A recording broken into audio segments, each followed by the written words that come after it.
નમસ્કાર દર્શક મિત્રો, તપોભૂમિ ગુજરાતના ડિજિટલ પ્લેટફોર્મ TGNમાં આપનું ફરીથી સ્વાગત છે. હું છું આપનો મિત્ર પ્રફુલ્લ ત્રિવેદી. અમારી આ ચેનલને આપ સબસ્ક્રાઇબ કરશો જ એવી આપને આગ્રહભરી વિનંતી છે. આજે આપણે વાત કરવી છે દિલ્હીનું જે દિલ છે, દિલ્હીનું જે હૃદય છે એવું મેદાન, જંતર મંતર મેદાનમાં ત્યાં ચાલી રહેલા વિદ્યાર્થીઓના આંદોલનની આજે આપણે વાત કરવી છે. અને એમાં સોનમ વાંગચુકની આજે જે પોલીસે ઉઠાવી જઈને હોસ્પિટલમાં દાખલ કરી દીધા એ મુદ્દા પર આજે આપણે વાત કરીએ. સોનમ વાંગચુક છેલ્લા 19 દિવસથી ઉપવાસ કરી રહ્યા છે. તેમનું શરીર છે એ કૃશ્ય થઈ ગયું છે. તેમનું વજન છે એ 9.5 કિલો જેટલું ઘટી ગયું છે એવી ગઈકાલે ડૉક્ટરોના પરીક્ષણ દરમિયાન વાત બહાર આવી હતી. જો કે એમના અંગે તો અનેક પ્રકારની અફવાઓ પણ ફેલાતી રહે છે. કેટલાકે એવી અફવા ફેલાવી હતી કે ચિકન સૂપ પીવે છે અને છોલે ભટુરે ખાય છે ને એવી. પરંતુ જે ડૉક્ટરી પરીક્ષણ છે એમાં એનાથી તદ્દન વિરુદ્ધની બાબતો સપાટી ઉપર આવી હતી.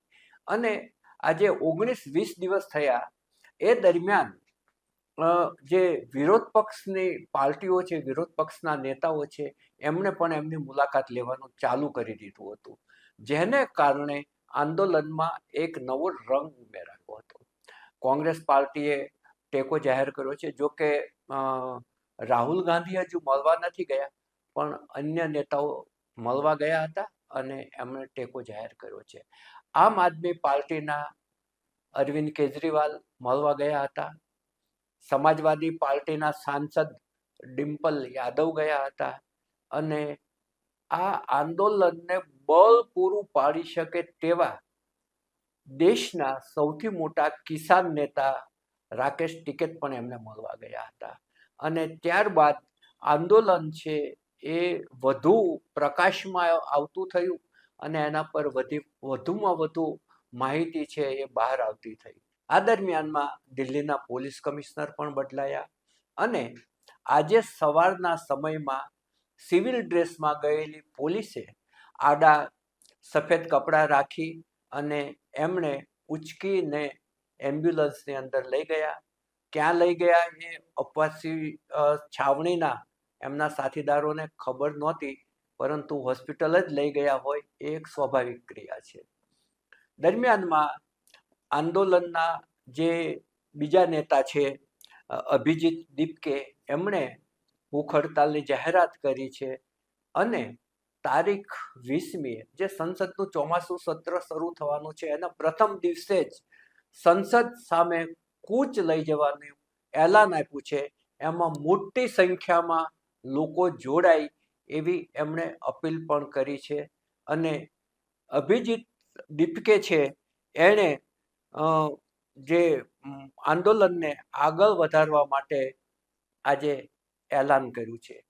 બંને તરફી અલગ અલગ મતો વ્યક્ત થઈ રહ્યા છે. સોનમ વાંગચુક છે એ બહુ જ મોટા ગજાના સમાજસેવક છે, વૈજ્ઞાનિક છે. તેમને અનેક પ્રતિષ્ઠિત એવોર્ડ્સથી દુનિયાભરની અંદર એ સન્માનિત થયેલા છે. અને થોડા સમય પહેલા જ જે લડાખની અંદર આંદોલન ચાલે છે એના સંદર્ભમાં એઓ જેલમાં પણ ગયા હતા. એટલે આંદોલન એ એમને એક મુખ્ય પ્રવૃત્તિ પણ છે કે સરકાર સામે કોઈ પણ પ્રશ્ન ઉપાડી અને આંદોલન ચાલુ કરવું. હવે આ જે આંદોલન ચાલુ થયું છે તેમાં નીટનું પેપર જે ફૂટી ગયું હતું અને એને કારણે પરીક્ષા આપનાર અનેક વિદ્યાર્થીઓ જે આત્મહત્યા કરી હતી અને એ મુદ્દો લઈ અને કેન્દ્રના જે શિક્ષણ પ્રધાન છે ધર્મેન્દ્ર પ્રધાન એ રાજીનામું આપે એની માગણી સાથે આ આંદોલન ચાલુ થયું છે. જો કે રક્ષા મંત્રીએ અગાઉ કહી દીધું છે કે ભાઈ અમારે ત્યાં રાજીનામાની આવી કોઈ પ્રથા જ નથી, એટલે રાજીનામાની વાત છે એ દેશના રક્ષા મંત્રીએ ઉડાડી દીધી છે. દરમિયાનમાં ધર્મેન્દ્ર પ્રધાને પણ નિવેદન કર્યું છે અને એમણે એવું કહ્યું છે કે દહેશતગર્દો કી બી ટીમ હૈ, ઉસસે જ્યાદા કુછ નહીં. આ જે આંદોલનકારીઓ છે એમના માટે એમણે આજે જે શબ્દ પ્રયોગો કર્યા છે એમને દહેશતગર્દોની આખી જે પાર્ટી છે એવું બતાવ્યું છે. એક હવા આ પણ ઊભી થઈ છે કે આ ટુકડે ટુકડે ગેંગના સભ્યો છે, આમ આદમી પાર્ટીની બી ટીમ છે.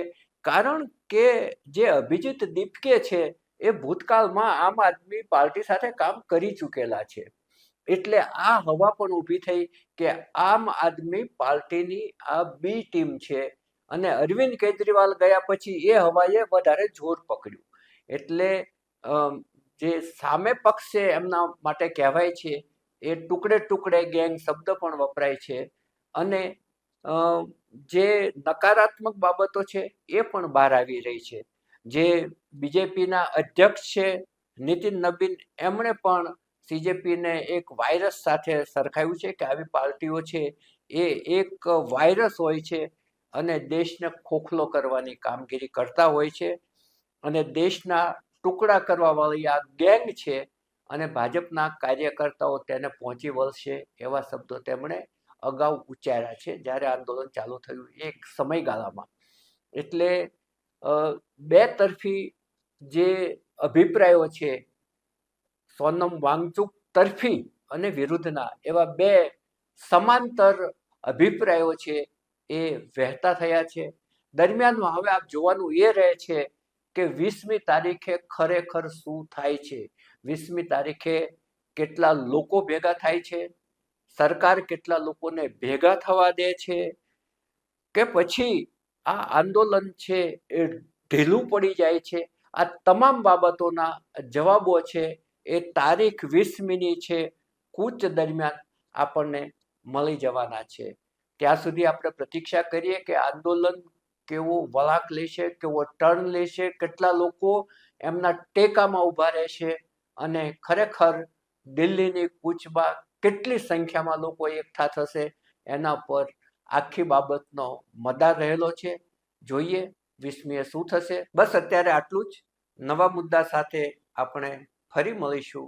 અમારી આ રજૂઆત આપને કેવી લાગી તે અંગે એક આપનો ચોક્કસ અભિપ્રાય કોમેન્ટમાં લખશો.